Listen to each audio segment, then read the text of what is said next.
Hi friends, ఈరోజు capsicum గొజ్జు చేస్తున్నాము. అందుకు కావలసిన ఐటమ్స్: సన్నగా కట్ చేసి పెట్టుకున్న క్యాప్సికమ్, ఈరుల్లి, టమాటో, కొత్తిమీర,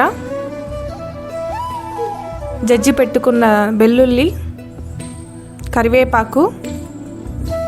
ఇప్పుడు ఒక ప్యాన్ తీసుకుని అందులోకి ఆయిల్ వేసుకుని అది బాగా వేడయ్యాక కొద్దిగా సాసులు యాడ్ చేసుకోవాలండి.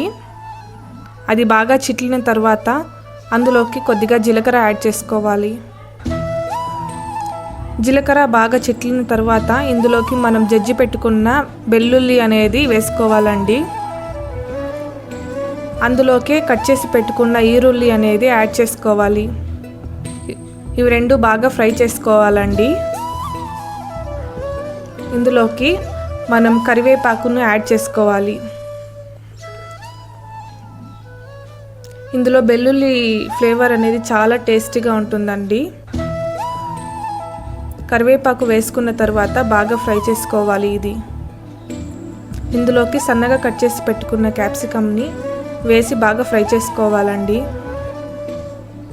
అందులో ఉన్న వాటర్ అంతా ఇంకే వరకు, పచ్చి స్మెల్ పోయే వరకు ఫ్రై చేసుకోవాలి. ఇందులోకి మనం ఉప్పు అనేది వేసి బాగా ఫ్రై చేయాలి. ఫ్రై చేసుకున్నాక ఇందులోకే మనం కట్ చేసి పెట్టుకున్న టమాటోని యాడ్ చేసి ఇంకా కొద్దిసేపు బాగా మగ్గనివ్వాలండి. ఇందులోకి మనం రుచికి సరిపడా కారం, పసుపు యాడ్ చేసుకొని కలుపుకోవాలండి. బాగా గొజ్జంతా మగ్గిన తర్వాత ఇందులోకి కట్ చేసి పెట్టుకున్న కొత్తిమీరను యాడ్ చేసుకొని కలుపుకుంటే మనం చేసుకున్న క్యాప్సికమ్ గొజ్జు అనేది రెడీ అవుతుంది. లైక్ చేయండి, షేర్ చేయండి, కమెంట్ చేయండి.